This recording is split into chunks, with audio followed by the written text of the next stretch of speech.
From the time of its invention, humans have been fascinated by the possibilities of radio. This medium of mass communication has been evolving throughout its history.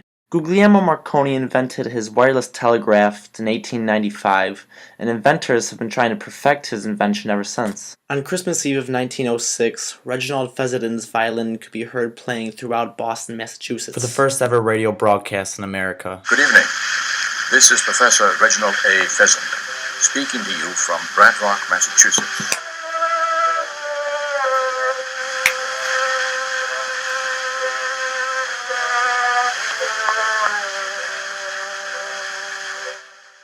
In the early years of the radio as an invention, it was mainly used to communicate with ships off the coast. By 1920, Fezenden, along with Lee DeForest, had perfected the invention of the AM radio. AM stands for amplitude modulation, which allowed radio to take off. The stations could theoretically be placed every 10 kilohertz along the AM band. This meant that there were a total of 117 different channels available for AM radio stations. November 2nd, 1920, station KDKA made the nation's first commercial broadcast.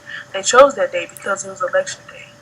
The power of radio was proven when people could hear the results of the Harding-Cox presidential race before they read about it in the newspaper. This is KDKA of the Westinghouse Electric and Manufacturing Company in East Pittsburgh, Pennsylvania. We shall now broadcast the election returns. Radio networks began to form in 1926 when RCA, General Electric, and Westinghouse established NBC. Later in 1929, CBS was founded by William S. Paley. From the late 20s until the early 60s, radio was the main source of entertainment in the American household. Families would gather around the radio just as we gather around televisions today. Broadcasts of news, dramas, soap operas, mysteries, comedies, and romances all gathered families around the radio to hear the voices that were pouring out of the box and into the American living room. Come in. Welcome. I'm E.G. Marshall. Right here landed by Galento and hooked fastened, and Nova came back with the right to the rib. But that right eye of Nova's is hampering his vision. For receiver, he throws downfield and fires!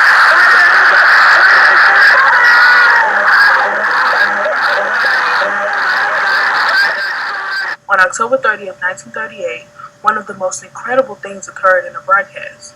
Orson Welles, star of Citizen Kane, startled those who heard the broadcast. He started with an announcement about a performance. After that, there was another announcement warning the people that 1,500 had died when the meteor hit a town near New Jersey. It caused a nationwide panic. Seismograph registered shock of almost earthquake intensity occurring within a radius of 20 miles of Princeton.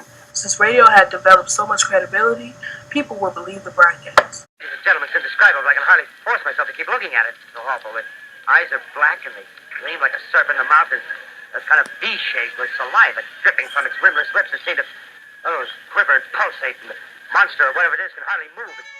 Radio broadcasts helped guide America through the country's toughest times, like the Great Depression from 1933 until 1945.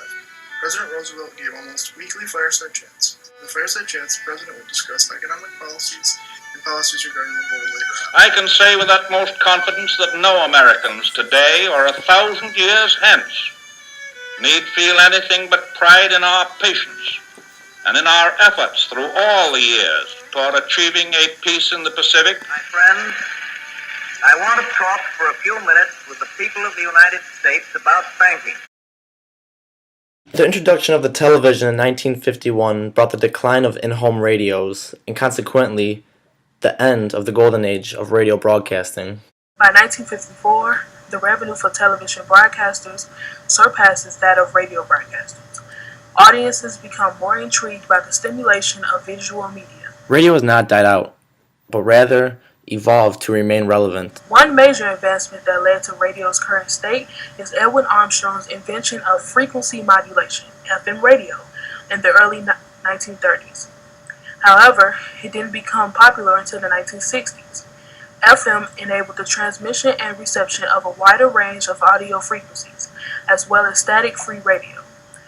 By the end of the 1970s, 50.1% of radio listeners were tuned to FM, ending AM's historical prevalence. Radio today is more specialized than ever before. Take a look at Sirius XM radio, for example, which has stations like 80s on 8 and 40s on 4, A listener can now pinpoint exactly what kind of radio he or she wants to listen to. Take Pandora, for example, or 8-Tracks. I can buy an app and listen to a radio station of an individual artist, so I only hear the artist's songs it's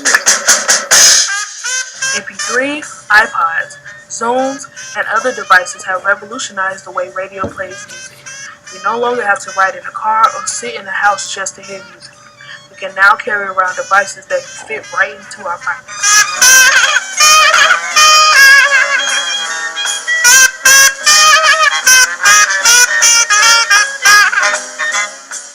Some people argue that radio will begin to fade into the darkness.